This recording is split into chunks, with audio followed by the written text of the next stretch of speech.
Dabua colony में बहुत सी समस्याएं देखने को मिलती थी, जैसे कूड़ा इधर उधर पड़ा रहता था, लाइटिंग नहीं थी तो अंधेरा वगैरह रहता था, तो लेडीज़ों को निकलने में, बच्चों को निकलने में बहुत दिक्कत आती थी। लड़के गली गली में कोने कोने पे खड़े रहते थे, तो देखते थे, सहते थे, चुपचाप कुछ बोलते नहीं थे। रात को लड़कियां निकलती नहीं थी कोई भी। काफ़ी टाइम ऐसे चलता रहा। फिर हमारे NGO वाले आए, हमारे ब्रेक थ्रू से जुड़ी हैं जब से, तो हमारा एक ग्रुप बना, क्रांति ग्रुप, जिसमें कि हमारे यूथ और हमारी महिलाएं सभी ने मिलकर काम किया था। गली में जा के कि भाई क्या क्या समस्या है, क्या है, उनसे जानकारियाँ प्राप्त की। ब्रेक थ्रू एक ऐसी संस्था है जो इन मुद्दों पे काम करती है कि जेंडर बेस्ड वायलेंस कैसे दुनिया में अमान्य हो। जब एक औरत वायलेंस से गुजरती है और उसके बाद उसको कानूनी मदद चाहिए होता है, उसको कई बार मेडिकल मदद चाहिए होती है, और ये सब हमारे काम के दायरे में नहीं आता है। लेकिन क्रांति ग्रुप हमारे काम के दायरे में नहीं रुकी। उन्होंने अपने काम को अपने हिसाब से समझा और उन्होंने अपने काम को बढ़ाया। पहले जो हमने 4 चीज़ों पर काम किया है, पहला तो हमने किया है कि कूड़े वगैरह पे किया है। दूसरा हमने किया है लाइटिंग वगैरह पे काम किया है, जो लड़कियों के साथ छेड़छाड़ वगैरह अंधेरे की वजह से, लाइटिंग ना होने की वजह से जो हुआ उस पे काम किया है। तीसरा हमने घरेलू हिंसा पे काम किया है। चौथा हमने जो काम किया है जागरूक करने पे, महिलाओं को जागरूक करने का काम किया है। आज हमारे साथ 75 महिलाओं का एक ऐसा निगरानी समूह हमने बनाया है जो कि लगातार अपने समुदाय को बेहतर बनाने के प्रयास कर रहे हैं। कहीं भी वो लोग हिंसा होता हुआ देखते हैं तो चुप नहीं रहते हैं, उसमें दखल देते हैं। हमारे ग्रुप में हर तरह की महिला काम करती है, चाहे वो किसी भी उम्र की हो, किसी भी जाति की हो, किसी भी धर्म की हो, सब मिलके एक साथ काम करते हैं, एक साथ जुड़ी हुई है, एक परिवार की तरह रहती है।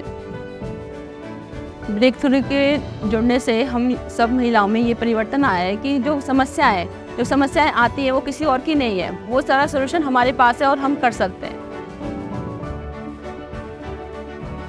यूथ वो चला था, चौपाल हमारा प्रोग्राम हुआ था, वहाँ पर हमारे DSP और पार्षद जी आए थे। तो वहाँ पर हमने एक जो लिस्ट बनाई थी, हमने अपने पार्षद जी को और उनको दिया था कि DSP जी को दिया था कि भैया हमारी ये समस्या है और आप इन पर कुछ काम कीजिए। ब्रेक थ्रू के सराहनीय प्रयास से जब हमारे युवा बच्चे और हमारी माताएं बहनें महिलाएं जब जागरूक होकर हमारे पास आती हैं और जब अपनी समस्याओं को बताती हैं और जब हम उनके साथ मिलकर उनकी समस्याओं का समाधान करते हैं तो बहुत अच्छा लगता है। और जब साथ मिलकर काम करते हैं तो उसमें बहुत काम करने में भी आसानी हो जाती है हमको भी। क्रांति ग्रुप की महिलाओं में हमने हमेशा देखा है कि बहुत ही स्ट्रॉन्ग लीडरशिप उन महिलाओं में निकल कर आई है। वो ना ही उन्होंने खुद को जागरूक किया, ना ही उन्होंने सिर्फ अपने मोहल्ले के लिए आवाज़ उठाई, बल्कि अब दूसरे ग्रुप के लोग, दूसरे समुदाय के लोग भी उनके काम की सराहना करते हैं और उनको प्रोत्साहित करते हैं। पहली बार में जब हम महिला को लेके गए थे पुलिस थाने, तो हमें डर लगता था क्योंकि हमने कोर्ट कचहरी देखी नहीं थी कि भी किस तरह से बात करनी है, क्या है। तो हम घबराहट तो थी, लेकिन हमारी जो महिलाएं थी वो हिम्मत करके गई, अपनी समस्या को उनके पास में रखा, उन्होंने सुना भी। तो हमारी जब से हमारी जो झिझक थी, जो घबराहटपन था, वो हमारा दूर हुआ। सभी प्रोग्राम इनके शिक्षा देने वाले, ज्ञान देने वाले हैं, जागरूक करने वाले हैं।